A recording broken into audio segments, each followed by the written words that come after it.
उत्तर प्रदेश में कोरोना की दूसरी लहर खौफनाक होती जा रही है। हर गुजरते दिन के साथ कोरोना के मरीजों की तादाद बढ़ती जा रही है। रियासत में गुज़श्ता 24 घंटों में 8,000 से ज्यादा केसेस रिकॉर्ड किए गए। इसको देखते हुए हुकूमत ने कई अजला में नाइट कर्फ्यू नाफिज करने का फैसला किया। लखनऊ, वाराणसी, प्रयागराज, कानपुर, गाजियाबाद में नाइट कर्फ्यू लगा दिया गया है।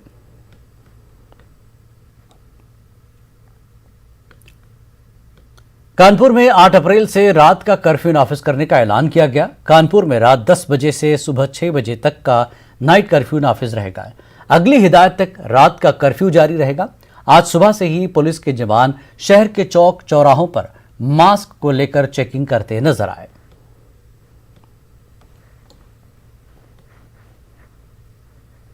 लगातार कोरोना की रफ्तार बढ़ रही है। वहीं उत्तर प्रदेश की बात की जाए तो उत्तर प्रदेश में भी लगातार कोरोना का संक्रमण बढ़ रहा है। कानपुर में कल 351 मरीज संक्रमण के मिले और 4 लोगों की मौत हुई। जिस तरह से आज सख्ती बढ़ती जा रही है और यहाँ पर पुलिस जिस तरह से चेकिंग कर रही है मास्क को लेकर और मास्क न पहनने वालों के चालान काटे जा रहे हैं। दरअसल कल योगी आदित्यनाथ ने वीडियो कॉन्फ्रेंसिंग के दौरान नाराजगी जताई थी कि कानपुर में कोरोना प्रोटोकॉल का पालन नहीं हो रहा है और लोग मास्क नहीं पहन रहे हैं। उसको लेकर आज सख्त पुलिस नजर आ रही है और मास्क न पहनने वालों के चालान काट रही है।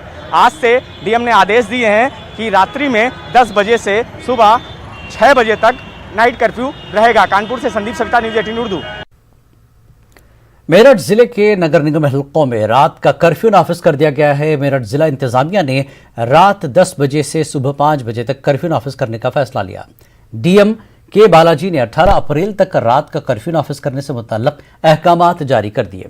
वहीं जिला इंतजामिया के लिए गए फैसले पर मुस्लिम मजहबी और मिल्ली रहनुमाओं ने रद्दअमल जाहिर करते हुए कहा कि इस फैसले से कोरोना इन्फेक्शन के खतरे को कम करने में कोई खास मदद हासिल नहीं होगी, ताहम इसका असर माह रमजान की इबादतों पर जरूर पड़ेगा, जो लोगों के लिए परेशानी का सबब बन सकता है।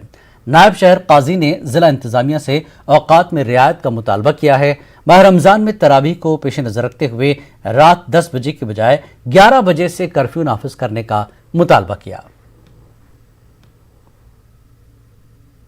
रात का कर्फ्यू अगर 10 से 5 तक सुबह तक लगेगा तो सबसे बड़ा मसला ये आ रहा है क्योंकि रमज़ान का महीना 12 तारीख से हमारे शुरू होने जा रहा है। रात को तराबियाँ होती हैं, रात को ही शहरी का मसला होता है, नमाज़ों का मामला होता है। तो इसमें एक तो रात को जो तराबियाँ होती हैं, उस तराबियों के अंदर दिक्कत का सामना करना पड़ सकता है क्योंकि हमारे यहाँ इशा की नमाज जो रात की नमाज होती है वो 8:30 भी होती है। 8:30 भी हम लोग नमाज पढ़ेंगे, 9 बजे तक फारिग होंगे और 9 बजे के बाद फिर तराबी शुरू होंगी और उसमें अगर 10 बजे से शुरू होगा तो 1 घंटे के अंदर कुरान पाक का पढ़ना मुश्किल हो जाएगा। पहली बात तो यह है कि रात को 9 या 10 बजे के बाद और सुबह के 5 बजे तक कौन आदमी फिरता है बाहर। प्रशासन को ये चाहिए था कि वो पूरी तरह से जैसे लॉकडाउन रहा है, क्योंकि वो ऐसा थोड़ी है कि रात में ही कोविड का असर ज़्यादा होता है। कोविड का जो असर है या भीड़ जो जमा होती है वो तो दिन में होती है। मुल्क में कोरोना की दूसरी लहर मुसलसल शिद्दत इख्तियार करती जा रही है, जिसके पेश नज़र अलीगढ़ मुस्लिम यूनिवर्सिटी ने भी एहतियात बरतना शुरू कर दी। एएमयू इंतजामिया की जानिब से जारी गाइडलाइन के मुताबिक अब यूनिवर्सिटी में मास्क को लाजमी करार देते हुए बाहरी लोगों की आमद पर मुकम्मल पाबंदी लगा दी है। वहीं 45 साल से ज़्यादा के उम्र के मुलाजमीन को मुतनब्बे किया गया कि वो वैक्सीन ज़रूर लगवाएं। एएमयू के तर्जुमान उमर सलीम पीरजादा ने बताया कि मुल्क में कोरोना के खिलाफ चल रही लड़ाई में एएमयू हुकूमत का हर मुमकिन ताउन कर रहा है। गाइडलाइंस जो प्रोटोकॉल है उसका पूरा फॉलो करा जाए। उसमें कि जो भी एडमिनिस्ट्रेटिव ऑफिसर्स हैं, स्कूल्स हैं, लाइब्रेरीज हैं, डिपार्टमेंट्स हैं और दीगर ऑफिसेज और सेंटर्स हैं, हॉस्टल्स हैं, वहाँ पर वेयरिंग द मास्क मैंडेटरी करा गया है। प्रॉपर सोशल डिस्टेंसिंग के बारे में हिदायत दी गई है। थर्मल स्कैनिंग होनी चाहिए, इसकी हिदायत दी गई है। Facilities for frequent hand washing जो फैसिलिटीज़ है वो होनी चाहिए जगहों पे। नॉन यूनिवर्सिटी स्टाफ जो है, समझे जो यूनिवर्सिटी का स्टाफ नहीं है, वो इस कैंपस पे ना आए, उसके स्ट्रिक्ट फॉलो के लिए हिदायत दी गई है। कोरोना वबा के सबब गुज़श्ता 1 साल से दरहम बरहम स्कूल और कॉलेज के तालीमी निज़ाम के इस साल पटरी पर लौटने की उम्मीद की जा रही थी, लेकिन नए तालीमी सेशन की शुरुआत से कबल ही एक बार फिर कोरोना लहर के खतरे ने स्कूल के दरवाजे बंद करा दिए हैं। नए तालीमी सेशन से बच्चों के स्कूल लौटने की उम्मीद कर रहे प्राइवेट स्कूलों और खासकर पसमानदा इलाकों के छोटे छोटे प्राइवेट तालीमी इदारों के सामने वजूद और रोजगार के खत्म होने का खतरा पैदा हो गया है। उत्तर प्रदेश में हजारों प्राइवेट तालीमी इदारे इन इलाकों में तालीमी जरूरत को पूरा करने का काम कर रहे हैं, जहां सरकारी इदारों का या तो वजूद ही नहीं है या फिर तादाद बहुत कम है। गरीब पिछड़ी आबादी वाले इलाकों में मामूली फीस की बुनियाद पर तालीमी खिदमात अंजाम दे रहे ये इदारे लॉकडाउन के बाद से माली बहरान का शिकार रहे। अकेले मेरठ शहर में मुख्तलिफ इलाकों में ऐसे स्कूलों की तादाद सैकड़ों में है, जिनमें हजारों बच्चे तालीम और हजारों अफराद रोजगार हासिल करते हैं, लेकिन अब सब परेशान है। सबसे बड़ा मसला ये है कि पिछले 1 साल से स्कूल बंद है। स्कूल के अखराजात सब वही हैं। बिजली का बिल भी हम पे कर रहे हैं, पानी का हम पे कर रहे हैं। 6 महीने तक हमने तनख्वाह जैसे तैसे करके जोड़ तोड़ करके दे दी, लेकिन जब हमारा स्कूल का बैलेंस ही ख़त्म हो गया तो अब कहाँ से दें। टीचर्स बहरहाल मेहनत कर रही हैं, इनके भी पेट है, इनके भी ज़रूरतें होती हैं। ये अपनी ज़रूरतों को ये कैसे पूरा करें, कहाँ से हम इनको तनख्वाह दें, सवाल मसला ये पैदा हो रहा है। अब हमारे पास देने के लिए कुछ भी नहीं है। मैं तो अपनी एसोसिएशन के तहत बात कर रहा हूँ कि 80-90 स्कूल हैं, तो एक एवरेज ये मान लीजिए कि एक स्कूल के अंदर 15 का स्टाफ तो होगा ही होगा। अब इसमें जूनियर हाई स्कूल भी हैं, तो उनका 30 का भी स्टाफ है, तो तकरीबन 400-500 तो स्टाफ होगा ही होगा एट द एवरेज। अब वो सब बेरोज़गार हो गया। हमने तो पूरी उम्मीद की थी कि सेशन अब शुरू हो जाएगा। अभी आप देख रहे हैं कि हमने अपने मरते खपते स्कूल की रंगाई पुताई भी करा दी, इसीलिए कि भाई अब नया सेशन हम शुरू करेंगे। टीचर्स के अंदर भी एक जोश था, चलो भाई पिछली जो गुजर गई, अब नए सिरे से जोड़ेंगे गाड़ी को। लेकिन या फिर ये ऐसे अहकामात आ रहे हैं कि भाई स्कूल बंद कर दो, नाइट का कर्फ्यू लग गया, ये वगैरह वगैरह सब कुछ हो रहा है। तो फिर एक मायूसी छा गई, फिर एक मायूसी है, परेशानी का आलम फिर वहीं बरकरार है। जितने भी प्राइवेट स्कूल हैं, मान्यता प्राप्त स्कूल हैं, भाई वो कहाँ जाएं? अपने देश में है, हम स्कूल चला रहे हैं, मेरा स्टाफ मेहनत कर रहा है, पढ़ा रहे हैं, आ रहे हैं हम लोग, चाहे जैसे भी मैंने उधार कर्ज करके सब कुछ करके मैं इन लोगों को ये चाहती हूँ कि इन लोगों को जो कुछ भी हो सके थोड़ा बहुत मैं दे सकूँ, लेकिन कहाँ तक दूंगी मैं भी? तो क्या गवर्नमेंट का हमारा हक गवर्नमेंट पे नहीं है, सरकार पे नहीं है कि वो जितने भी प्राइवेट मान्यता प्राप्त स्कूल हैं उनकी हेल्प करें? कम से कम 6-6 महीने की सैलरी अगर वो दे दें हमें, तो हमारे स्टाफ का, हमारे स्कूल का बहुत भला हो जाएगा। कहाँ तक हम कर्जा लेंगे, कहाँ तक हम स्कूल चलाएंगे? तो बस मेरी तो इतनी दरख्वास्त है अपनी सरकार से, अपनी गवर्नमेंट से, कि हमें भी अपना समझ लें, सौतेला ना समझें। कि अब हम वाकई में बहुत ज़्यादा थक चुके हैं।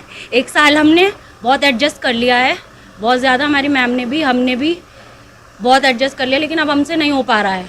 जो हमारे पास था वो भी हमने सब कुछ मतलब हमारे पास ख़त्म हो चुका है। अब हमारे घर वाले भी हमें सपोर्ट नहीं कर रहे हैं। कोरोना वबा की दूसरी लहर ने शादी करने वाले खानदान और शादी खाने के मालिकान की परेशानी बढ़ा दी है।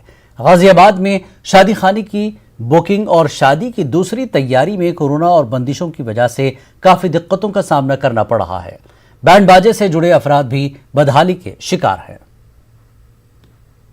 सर हो रहा है कि भाई ये काम बंद ना हो जाए, जैसे पीछे हो गया था, मामला खराब हो गया था, अब तलक नहीं बन पाए, बहुत परेशानी का सामना। कस्टमरों के फ़ोन भी आ रहे हैं, कई के फ़ोन भी आए। वैसे मैं क्या भाई जब बजेंगे तो बजेंगे, नहीं बजेंगे तो अब क्या करा जाए। मैं तो पिछले साल से करी हूँ, साल भर तो बैठी हूँ कोरोना वजह से। रिश्ते उश्ते के पहले शादी कर दी थी, फिर मना कर दिया, फिर दोबारा से बैठाई, कोरोना फिर आ गया दोबारा से। नुकसान तो होगा भाई, बहुत नुकसान होगा। सब ढोल भाजन घोड़े बग्गी के सब डाल दिया हूँ पैसे। वाराणसी की जिला अदालत ने काशी विश्वनाथ मंदिर ज्ञानवापी मस्जिद कॉम्प्लेक्स तनाजे में आसार कदीमा से सर्वे कराने की इजाजत दे दी है। ये दरख्वास्त एक मकामी वकील VS रस्तोगी ने दायर की थी, जिसने ज्ञानवापी मस्जिद को हिंदुओं से मुंसलिक अराजी की बहाली का मुतालबा किया था, जिसमें यह दावा किया गया था कि मुगल बादशाह औरंगजेब ने सन 1664 में ज्ञानवापी मस्जिद की तामीर के लिए 2000 साल कदीम काशी विश्वनाथ मंदिर का एक हिस्सा मुनहदिम कर दिया था। ज्ञानवापी मस्जिद इंतजामिया कमेटी ने इस जिला अदालत में इस अर्जदाश्त की मुखालफत की थी, लेकिन अब अदालत ने मस्जिद के ASI सर्वे की इजाज़त दे दी है। अदालत ने एएसआई सर्वे के अखराजात यूपी हुकूमत को उठाने का हुक्म दिया है। राम मंदिर बाबरी मस्जिद तनाज़े में मुस्लिम फरीक के वकील और all India Muslim personal law board के रुकन एडवोकेट MR शमशाद ने कहा कि 1991 के प्लेसेस ऑफ वर्शिप एक्ट के तहत इस तरह का कोई फैसला अदालत को नहीं सुनना चाहिए था। बाबरी मस्जिद विवाद में मुस्लिम पक्ष के वकील रह चुके और all India Muslim personal law board के सदस्य एडवोकेट MR शमशाद साहब हमारे साथ मौजूद हैं। शमशाद साहब, जिस तरीके से ये फैसला आया काशी विश्वनाथ मंदिर ज्ञानव्यापी मस्जिद मामले को लेकर के, पहली प्रतिक्रिया क्या है आपकी? देखिए, यहाँ हिंदुस्तान में एक places of worship act 1991 enact किया गया था और उसका मकसद ये था कि 15 अगस्त 1947 को जो रिलीजियस प्लेसेस जिस कैरेक्टर में थे उसी कैरेक्टर में उसका को रखा जाएगा। उसके बारे में सुप्रीम कोर्ट ने 5 जजों ने जब बाबरी मस्जिद का फैसला आया तो उन्होंने कहा कि ये कॉन्स्टिट्यूशनल स्पिरिट में ये लॉ है और इस लॉ का रिस्पेक्ट होना चाहिए कम्युनल हार्मनी और religious identity, freedom of expression को मेंटेन रखने के लिए। इस मैटर में जब ये दरखास्त लगाई गई काशी विश्वनाथ मैटर में, तो वहां पर एक ऑर्डर पास हुआ और उन्होंने मेरी राय में ये गलत तरीके से कहा कि ये एक्ट इस पर अप्लाई नहीं होता। अब वो पूरा मामला जो है वो हाई कोर्ट हाई कोर्ट में पेंडिंग है, इलाहाबाद हाई कोर्ट में। हाई कोर्ट ये बताएगा कि वो सूट चल भी सकता है या सूट को खारिज किया जाना है इन व्यू ऑफ दिस 1991 एक्ट। अगर ऐसा मसला है कि अभी उस केस के चलने पर ही पूरा एक तरीके से देखा जाए तो शुबा है कि वो चलेगा या नहीं चलेगा, फिर ये जो फैसला है जिसमें कहा गया कि 5 सदस्यों की कमेटी एसआई बनाए, सर्वे करे, इसकी क्या हैसियत है? देखिए, जब ये पूरा इशू के सूट चल सकता है या नहीं चल सकता है इलाहाबाद हाई कोर्ट में पेंडिंग है, तो डिस्ट्रिक्ट कोर्ट को अभी इस पर कोई ऑर्डर पास नहीं करना चाहिए, ऐसा मैं समझता हूं। तो ये एक कानूनी पक्ष था all India Muslim personal law board का जो आपने सुना। देखना होगा कि इस मामले में आगे और क्या कुछ होता है। कैमरामैन रमेश रत्नागर के साथ Khurram Shahzad, news 18, Delhi. Fast track court के इस फैसले पर मुस्लिम समाजी और मिली तंजीमों ने एतराज जताया। जमीयत उलमा हिंद शहर मेरठ के सदर काजी जैनुर राशिदीन ने इस मामले को बाबरी मस्जिद मामले की तरह दोबारा उठाकर तनाज़ा पैदा करने की साजिश करार दिया। इस बात को ऐलान किया है कि जो ये मस्जिद 1664 में बनाई गई थी उसको इनके बारे में कहना ये है कि ये पहले मंदिर था, इसलिए इन्होंने इस बात का ऐलान किया कि इसकी खुदाई की जाए और एडार के ज़रिए से खुदाई करके नीचे से देखा जाए 100 फुट नीचे से कि कहीं मंदिर के कुछ निशानात तो नहीं हैं। ये मैं समझता हूँ एक शर्त है। और बाबरी मस्जिद का मसला सामने आया था, लेकिन बड़े अफसोस के साथ हमको इस बात का एहसास हो रहा है कि इस मसले को ये लोग जो हैं फिर दोबारा उठा रहे हैं और दोबारा उठा के अब इसे शुरुआत कर रहे हैं। इन्होंने काशी विश्वनाथ की मस्जिद से शुरुआत कर कर शर पैदा कर रहे हैं। इससे मुल्क के अंदर बदअमनी पैदा होगी, मैं समझता हूँ। हालांकि ये यूपी के प्रतापगढ़ में डीएम ऑफिस के बाहर बीजेपी एमएलए धीरज ओझा का हाई वोल्टेज ड्रामा देखने को मिला। धीरज ओझा ने डीएम ऑफिस के बाहर जमकर हंगामाराई की। एमएलए धीरज ओझा वोटर लिस्ट में अपना नाम न होने की शिकायत लेकर डीएम ऑफिस पहुंचे थे। बीजेपी एमएलए ने इल्जाम लगाया कि प्रतापगढ़ के एसपी आकाश तोमर ने उनके साथ बदसलूकी की और उनको जान से मारने की धमकी भी दी।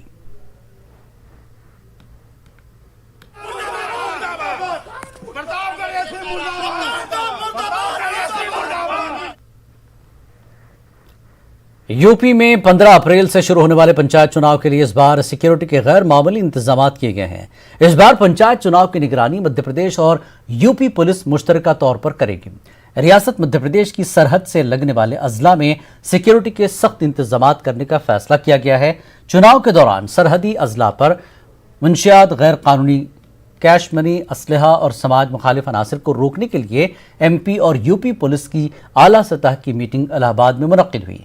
यूपी में पंचायत चुनाव के दौरान एमपी और यूपी पुलिस के दरमियान बेहतर राब्ते और बाहमी ताउन के मसले पर गौर किया गया। दोनों रियासतों की पुलिस के दरमियान इस बात पर इत्तेफाक हुआ कि पंचायत इंतखाबात के दौरान सरहदी अजला में समाज मुखालिफ और जराइम पेशा अफराद पर कड़ी नजर रखी जाएगी। हमारा मेन जो था फोकस था, क्योंकि यहाँ इलेक्शन है यूपी में, तो निश्चित तौर पर दोनों तरफ से क्रिमिनल का मूवमेंट होता है। तो पहला ये था कि क्रिमिनल्स जो मूवमेंट होते, जो रिटर्न क्रिमिनल हैं, जो वहाँ के हैं यहाँ जाते हैं, यहाँ वाले वहाँ जाते हैं, तो जो वहाँ के सारे क्रिमिनल्स हैं जो अभी फ़रार हैं हमारे, वो अक्सर उनका चूँकि बॉर्डरिंग इलाका है, तो निश्चित तौर पर इलाहाबाद में आसपास वो रहते होंगे, जो आते रुकते होंगे, उनकी सूची हमने दी है। और जिस दिन इलेक्शन होगा उस इलेक्शन के दिन में हम जो है स्पेशली हम अपना लगाएंगे जो बॉर्डर जो है वहाँ नाका, ताकि वो चीज़ें जो है इधर उधर ट्रांसफ़र ना हो और किसी प्रकार चुनाव में बाधा ना हो। गाजियाबाद के लूनी थाना इलाके में हाई टेंशन तार टूटने की वजह से शॉर्ट सर्किट हो गया, जिसकी वजह से वहां खड़ी गाड़ियों में आग लग गई।